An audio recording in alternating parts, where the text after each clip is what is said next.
ঢাকা টাঙ্গাইল যমুনা সেতু মহাসড়কের পাশে কালিহাতীতে কিন্তু আজ ভোরে মর্মান্তিক দুর্ঘটনা ঘটেছে। তাৎক্ষণিক 15 জন নিহত হয়েছে। রডবাহী ট্রাকের উপরে করে কিন্তু তারা ঈদের ছুটিতে বাড়ি ফিরছিলেন। সন্তানের জন্য নতুন পোশাক নিয়ে তারা বাড়ি ফিরছিলেন। ঘটনায় তাৎক্ষণিকভাবে হতাহতদের নাম পরিচয় না পাওয়া গেলেও নিহত 15 জনের 13 জনের বাড়ি নওগাঁ জেলায় মান্দা উপজেলায় ভারসো ইউনিয়নের রাজেন্দ্র বাড়ি ও চিকলা ভোলা এলাকায়। মান্দা উপজেলা নির্বাহী কর্মকর্তা আক্তার জাহান সাথী বিষয়টি নিশ্চিত করেছেন। বাকি 2 জনের বাড়ি রাজশাহী চাপাই নবাবগঞ্জ এলাকায় বলে জানিয়েছেন ফায়ার সার্ভিস।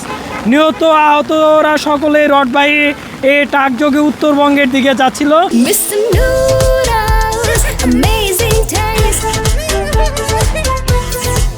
আজ ভোরে এই দুর্ঘটনা ঘটে।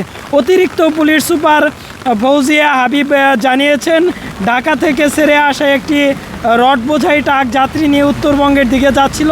এই সময় ট্রাকটি ঢাকা টাঙ্গাইল যমুনা সেতু মহাসড়কের সংযোগ সড়কে কালিহাতী সরাতল এলাকায় পৌঁছলে নিয়ন্ত্রণ হারিয়ে যমুনা সেতু সংযোগ মহাসড়কের পাশে খাদে পড়ে যায়।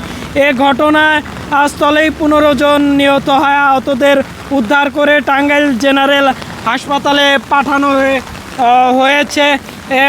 এই স্থানীয়রা কিন্তু জানিয়েছেন, ভোরে তাদের চিৎকার শুনে তারা এসে ঘটনা দেখতে পায়, তাদের উদ্ধার তৎপরতা চালায়। পরে ফায়ার সার্ভিস এবং পুলিশ এসে উদ্ধার কার্যক্রম চালায়। টাঙ্গাইল থেকে এই ছিল আমার কাছে সর্বশেষ।